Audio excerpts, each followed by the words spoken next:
Good evening, visitors. Welcome to the Australian War Memorial's Last Post ceremony.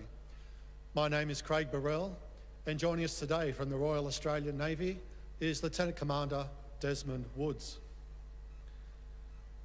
We warmly welcome the Leadership Ballarat and Western Regional Group and the members of the Asia Link Leaders Program who are joining us for this evening's ceremony. We welcome the veterans who have served, those that are still serving, and the families that support them. We acknowledge the members of RSL and Services Clubs Association, RSL Victoria, and RSL Queensland, who are watching the broadcast of this ceremony around Australia. During the ceremony, wreaths will be laid at the base of the Pool of Reflection by visitors and students on behalf of the following schools. From South Australia, Rose Park Primary School, and from Victoria, Whitehorse Primary School, Blackburn North. Please stand and join in singing the National Anthem.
Children, please sit.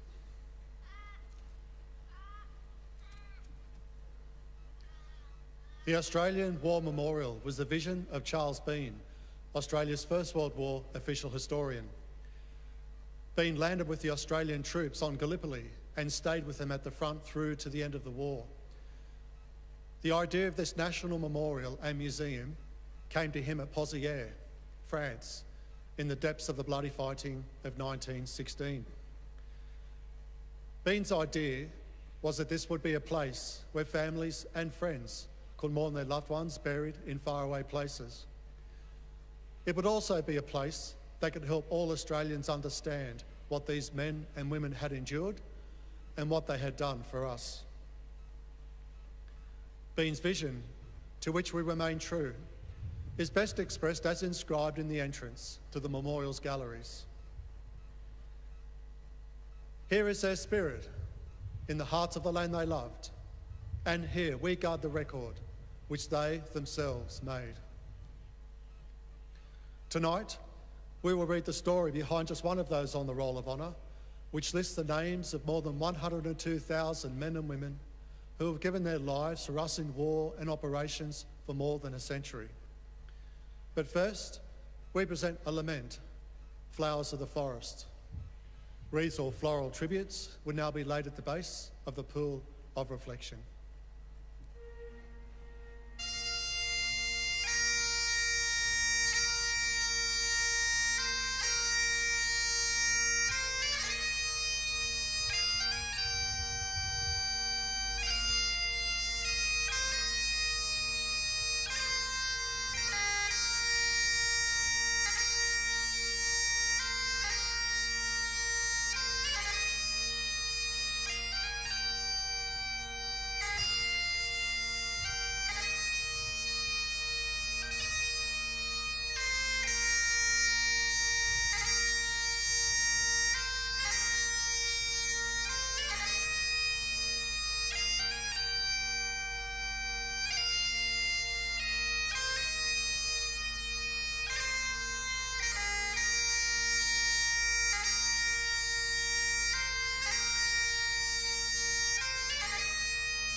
Today we remember and pay tribute to Lance Corporal George Lawrence Murphy. George Murphy was born in 1891 in Nerim, Victoria, to George and Elizabeth Murphy. He attended the local public school in Nerim South and went on to work at the railways as a line repairer. His family moved to Bendigo around 1913, and George went with them, taking up a position as a storeman in a local shop. When his father died, a year after the move, his mother became the proprietor of a local hotel. George was very popular in Bendigo with a large number of friends.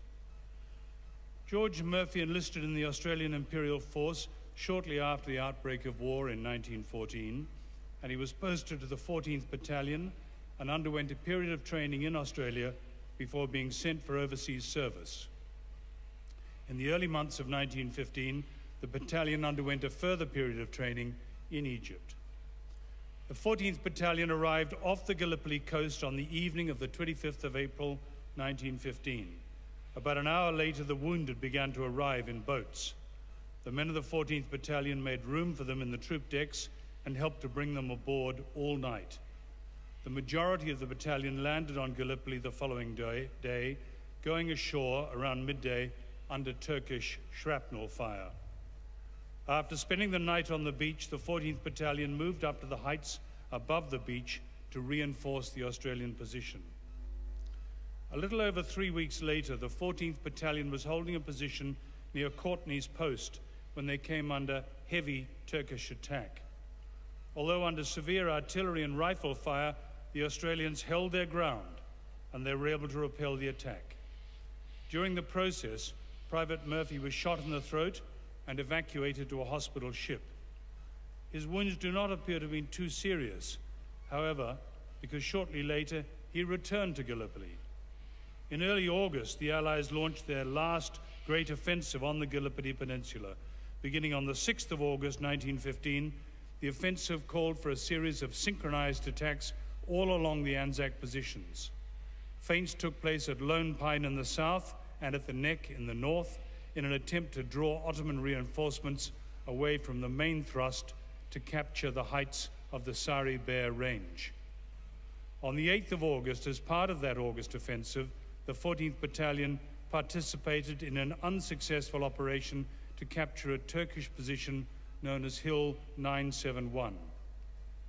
Private Murphy was wounded as he left the trenches in the charge against the summit, and he died shortly afterwards before he could receive medical attention.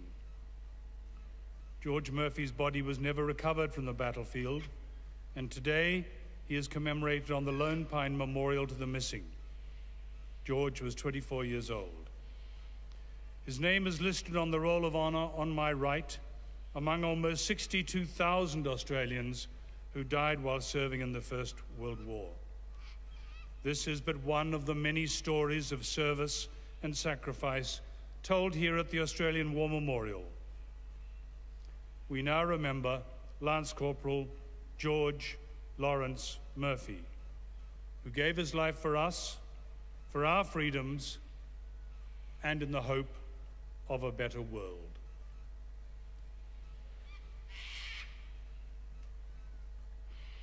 Please stand for the ode and the sounding of the last post.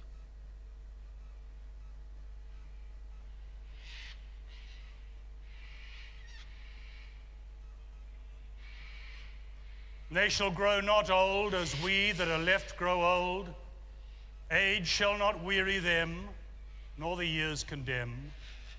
At the going down of the sun and in the morning, we will remember them.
lest we forget.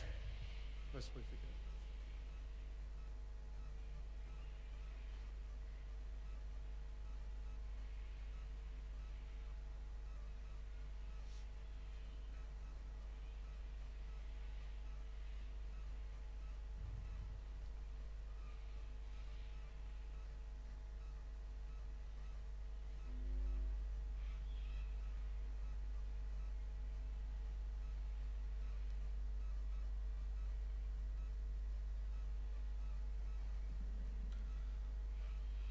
We leave you this evening with the words of the memorial's founder, Charles Bean.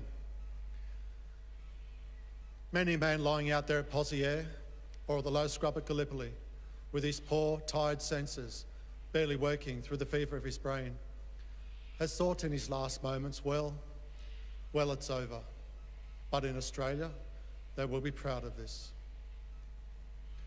Ladies and gentlemen, that concludes the last post ceremony. Thank you for visiting the Australian War Memorial, and we wish you a very good evening.